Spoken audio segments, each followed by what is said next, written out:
गांव में हर साल की तरह इस साल भी होली की धूम मची थी। बच्चे, बूढ़े, बड़े सभी रंगों में सराबोर थे। गांव में गुलाल उड़ रहा था, ढोल बज रहे थे और लोग होली के गीत गा रहे थे। मगर इस बार एक अजीब घटना हो रही थी। जो भी लाल रंग लगाता, उसका रंग कुछ देर बाद अचानक गायब हो जाता।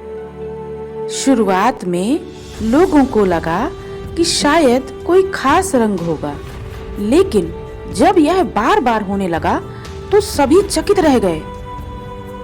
बच्चे हंस रहे थे, कुछ लोग डर भी रहे थे। ये क्या जादू है? रमेश काका ने हैरानी से कहा। गांव की महिलाओं ने सोचा कि किसी की शरारत है, लेकिन किसी को समझ नहीं आ रहा था कि आखिर इसका रहस्य है क्या। अमित और उसके दोस्त इस रहस्य को सुलझाने का फैसला करते हैं। वे पूरे गांव में घूमते हैं, हर जगह ध्यान से देखते हैं, लेकिन कोई सुराग नहीं मिलता। फिर उन्हें याद आता है कि उनके दादाजी रामदास काका गांव की पुरानी कहानियां जानते हैं।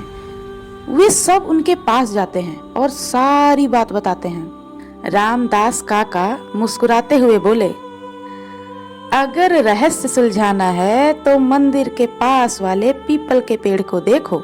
अमित और उसके दोस्त बिना समय गंवाए वहां पहुंचते हैं। वहां उन्होंने देखा एक बूढ़े साधु पेड़ के नीचे बैठे थे, ध्यान मग्न थे। उनके पास कुछ जड़ी बूटियां और मिट्टी के कटोरे थे। अमित ने हिम्मत जुटाकर पूछा, बाबा, क्या आप जानते हैं कि हमारे गांव में लाल रंग क्यों गायब हो रहा है?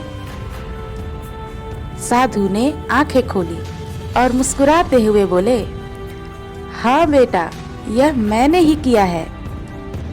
अमित और उसके दोस्त चौंक गए। लेकिन क्यों बाबा? बाबा ने समझाया, हर साल लोग रासायनिक रंगों का इस्तेमाल करके अपनी त्वचा और आंखों को नुकसान पहुंचाते थे। इसलिए मैंने जड़ी बूटियों से बना एक विशेष तत्व गांव के तालाब में मिला दिया, जिससे सभी हानिकारक रंग धीरे धीरे मिट जाएं और लोग केवल प्राकृतिक रंगों का ही उपयोग करें। अमित और उसके दोस्तों को यह सुनकर बहुत अच्छा लगा। उन्होंने सोचा कि यह तो बहुत अच्छी बात हुई। अगले दिन पूरे गांव में यह बात फैल गई। अब कोई भी केमिकल वाले रंगों का इस्तेमाल करने से डरने लगा। इस बार गांव की होली खास थी। बिना किसी नुकसानदेह रंग के, बिना किसी डर के सभी ने फूलों और हल्के गुलाल से होली खेली। रंग भले ही उड़ जाते थे, लेकिन इस बार होली का रंग सिर्फ कपड़ों पर ही नहीं, बल्कि दिलों पर भी चढ़ा था।